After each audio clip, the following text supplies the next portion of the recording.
Welcome, foolish mortals, to another episode of the HitchHiking Host Show. I am your host, your ghost host, Wes Troop, and I am back with this week with another episode. Well, I'm sure if you're a Disney Parks fan, you know this week was huge for Disney's Hollywood Studios. And it definitely was, because Toy Story Land officially is now open. So I would definitely want to take a look into what I thought about Toy Story Land from what I could see online, from videos, blogs, pictures, whatnot. I just wanted to give you my quick thoughts on that.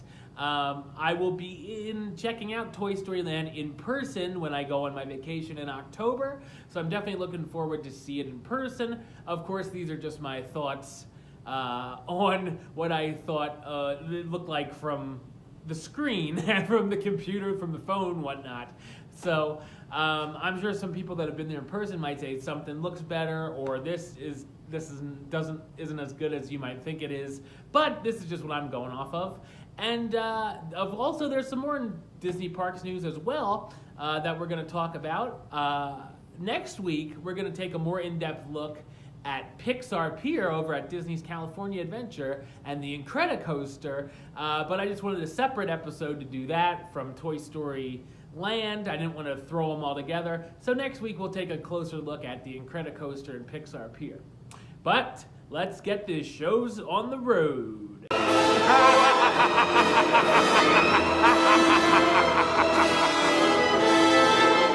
All right, so Toy Story Land, the first thing you're gonna see when you come into this area is the big Woody statue at the entrance, and he actually talks and does greet you into the land.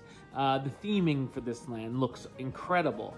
From lots of green army men statues throughout, the multicolored Christmas lights that light up at night and even look great during the day, to the building blocks, benches that look like they're made out of popsicle sticks. Everything just is great size, so it looks like you're coming into that land at the size of a toy. Just sticks of chalk, just connects. And then, of course, there's also a big Buzz Lightyear statue near the alien swirling saucers. Just the theming looks incredible for this. I can't wait to see it in person. Now, as far as the rides go, there is a new entrance to Toy Story Mania, so it's not like, walk down Pixar Place and go to Toy Story Mania, and then you can go to Toy Story Land. No, we put that all together now. There is the new entrance to Toy Story Mania, and you go through like you're going through Andy's backyard, which is what Toy Story Land is supposed to be. It's like you're in Andy's backyard. So you go in, it's like the Toy Story Midway Mania playset. You go in through a new entrance. There's the queue has some new stuff, and some parts are the same that you go in. And of course, the ride itself for Toy Story Mania is exactly the same. But it's still a great ride. I love Toy Story Mania. And I really love that queue, actually. I like the queue more in Orlando than I do in California. Because it's a lot cool. There's a lot more to look at while you're waiting in line, and it's just a lot more awesome overall.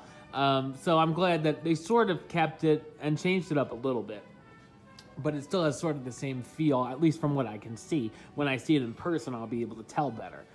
So Toy Story Mania looks great. That's good. And now on to the new rides. The big one, Slinky Dog Dash.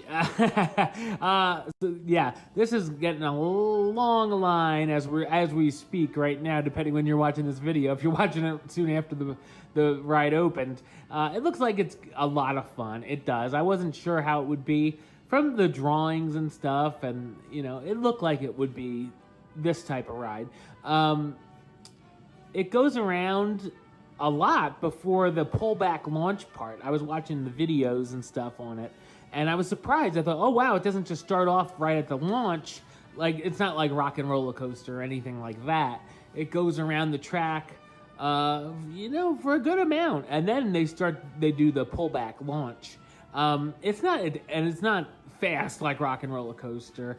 It looks like it's a little quick, but it's a lot slower. If that makes sense. This looks like it would be a good in-between coaster for kids that are older than the Barnstormer and Mine Train, but they're not quite ready for Space Mountain or Rock and Roller Coaster. This would be like a good test. Like if you love Slinky Dog, maybe you'll like the Space Mountain or something. For kids maybe that like 7 or 8. Or it looks about on par, maybe a little under par than with Big Thunder. But either way, it's a great looking coaster, great theming on that ride too with the Rex and Jessie. And you hear them talk as well as Slinky Dog talk while you're going through the ride. It definitely looks more exciting than the Barnstormer or the Mine Train. More exciting of a ride. Not that those are terrible rides or anything. It just looks more exciting. I definitely will be checking out the Slinky Dog coaster, the Slinky Dog Dash, when I get to check out Toy Story Land for myself. I'll be looking forward to that one. It looks like a lot of fun. And then finally, the other new ride at Disney's Hollywood Studios is the Alien Swirling Saucers. Now, going through that queue, it's very reminiscent of Buzz Lightyear's Space Ranger spin at Magic Kingdom or even Disneyland, the Astro Blasters. So it looks like it would really fit in with that, which of course is sort of the same kind of theming with the aliens and Buzz and whatnot. It's very much a whip ride that really reminds me of Mater's Junkyard Jamboree, and I'm sure many of you have thought the same thing if you know Mater's Junkyard Jamboree over at Disneyland, not Disneyland, Disney's California Adventure, Cars Land. Very similar to that. This looks fine for what it is. I mean, it's a whip ride, just catchy music. I like that it switches the discs up so it doesn't just go around in one big circle like most whip rides do. At least this one gives you a little scenery, and it looks really good at night. I think if I were to ride this, I'd probably ride it at night because it looks like they got some, not strobe lights, but they have more lights going on to make it look more like a party or nightclub-ish even for this ride. You know what? It's not on the tops of my list to check out, but I'll check out the Alien Swirling Saucers as long as it doesn't have too long of a line. It's sort of just like Cars Land. It's like if Mater's Junkyard Jamboree doesn't have too long of a line, I'll go on. But I wouldn't wait like an hour for it or anything like that. I'm sure it looks fine. It looks a little more wild than I thought it would be, just like Mater's ride, really. So yeah, Alien Swirling Saucers looks pretty cool as well. And finally, in Toy Story Land, you also have Woody's Lunchbox. If you're looking for somewhere to eat, they've got lots of grilled sandwiches. From what I could see, the food looked pretty good. Beef brisket, a grilled 3-cheese sandwich, Monte Cristo sandwich, and of course, there's even some adult beverages with some grown-up lemonade and things like that. Of course, there's some regular beverages there too. So, Toy Story Land, all in all, from what I see, of course, like I said, I haven't been there in person yet. It looks as good as it could be for the plans they were drawing up for this land. It looks like it's going to be a lot of fun. I can't wait to check it out myself. If you've been to Toy Story Land, definitely comment something. If you liked it, if you didn't like it, if you were underwhelmed, or if you thought it was a lot better than you thought, just let us know. Can't wait to check out Toy Story Land for myself in October when I go on my next trip. And speaking of October, and even earlier than that, a big difference between Mickey's Not-So-Scary Halloween Party at the Magic Kingdom and Mickey's Halloween Party at Disneyland is some other changes to the attractions. While Disneyland has the Haunted Mansion Holiday and Ghost Galaxy for Space Mountain overlays, the Magic Kingdom is mostly focused on the character aspect of its annual event. However, that is changing as the following attractions have been announced for this year's Mickey's Not So Scary Halloween Party. Looking forward to this a whole lot. The Mad Tea Party. This attraction will now take you for a colorful ride as new lighting and effects give a new spin on the night. I'm sure I haven't been on Mad Tea Party in a long time, but I'm sure that's going to be pretty cool. Now, this is the one I really want to check out for myself. At Pirates of the Caribbean, see pirates invade the experience, interacting with sailing guests who will join the search for Gunpowder Pete. So at first when I figured, oh, Pirates of the Caribbean, they'll have pirates walking through the queue or something or outside. But when it says interacting with sailing guests and invading the experience, I'm thinking they're sort of somehow going to be in the ride. So, of course, we'll have to wait and see for more information. But if that's true, man, I can't wait to check this one out. You know, I love my Pirates of the Caribbean, and anything to add to that is going to be awesome. And definitely can't wait to check this out as well, because at Space Mountain, explorers will hurtle through deep space as a new soundtrack and special effects transform the adventure. I'll definitely be checking out those rides when I go to the Mickey's Not So Scary Halloween Party this fall, and I'm sure many other people will be looking forward to it. In addition to those attractions, it was also announced that the Storybook Circus would be hosting an all-new Storybook Circus Disney Junior Jam, a dance party featuring favorite Disney Junior characters, including Doc McStuffins.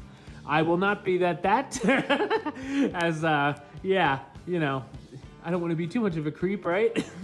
So anyway, definitely looking forward to all the additions at Mickey's Not So Scary Halloween Party this fall. And while summer has just begun, preparations are already underway for the 2018 edition of the Epcot International Food and Wine Festival. I think preparations are always underway for the Food and Wine Festival as far as Epcot's concerned.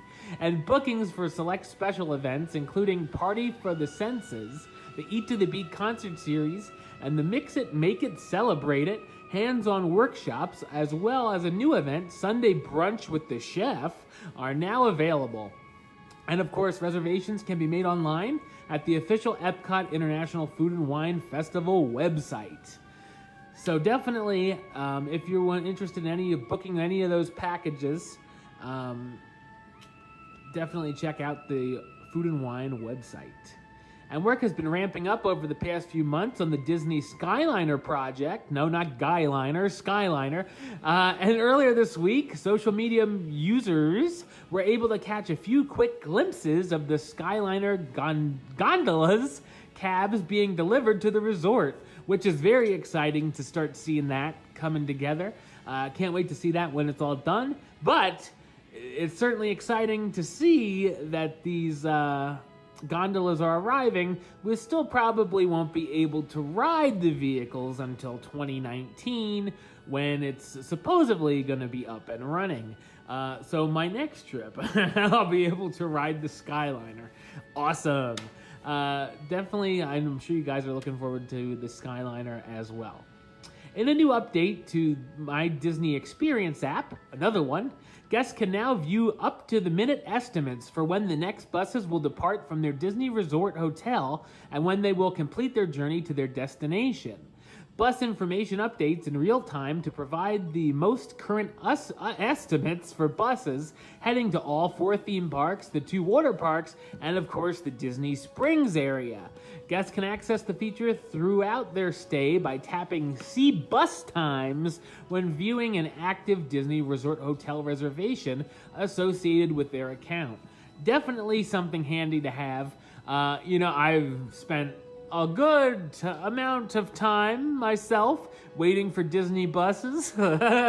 So I know how that can be. So that would be cool. Or if you're in a rush, when you're leaving the theme park and you're like, oh God, is the bus going to be coming soon? Do I really have to rush that fast? Or can I just sort of hang around Main Street a little bit or, whatnot? Do I have 15 minutes to kill before the bus comes again?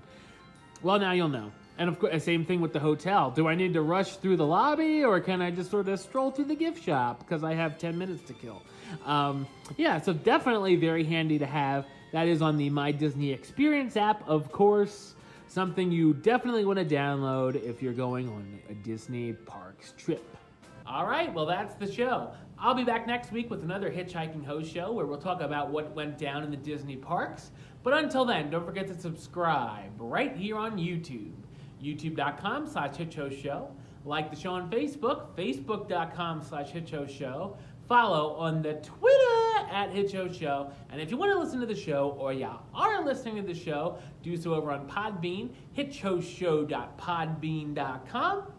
Or search under West Troop or the Hitchhiking Host Show on iTunes or Stitcher. Until next time, don't forget to hurry back for the next episode. See ya.